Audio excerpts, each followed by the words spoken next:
You invoke the rights of Black Americans, and you spoke at Howard University. You've talked about commitment to outreach.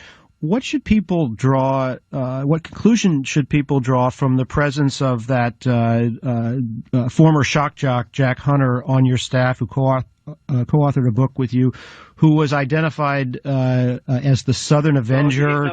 He's no longer on my staff, and but you had a pretty strong association with him. Yeah, but the thing is if you'll read through a lot of his things, I think some of the things he wrote, or many of the things he wrote, were stupid, and I don't agree with. They weren't things that I was aware of or reasons why I hired him.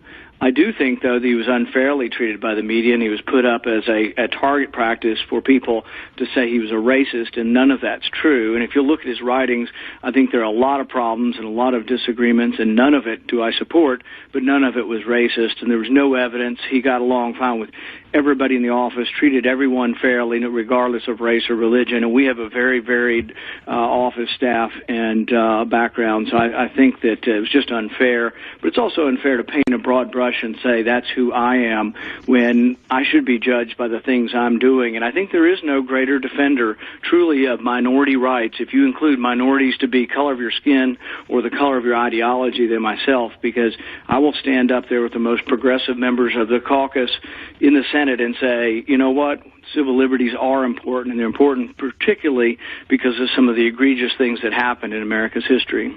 Well, let me read you something that The Economist, the political magazine, the British magazine, wrote a few weeks ago, and get you to react to it.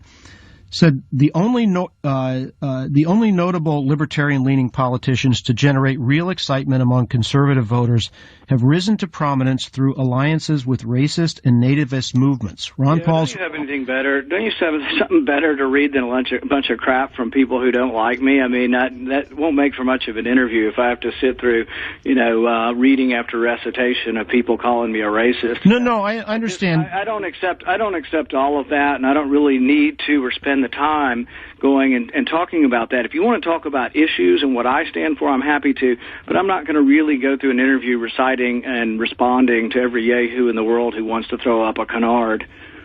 But why shouldn't, if somebody sees the record of Jack Hunter and... Well, why don't we talk about Rand Paul? I'm the one doing the interview, and you can go ahead and beat up on an ex-employee of mine, but why don't we talk about Rand Paul and what I'm trying to do to grow the party, and then we might have an intelligent discussion. Well, I am, but he is someone who wrote a book with you. Well, you're not. You think you want to dwell on something, that you want to bring up critical articles from people who don't like me and don't support any libertarian ideals.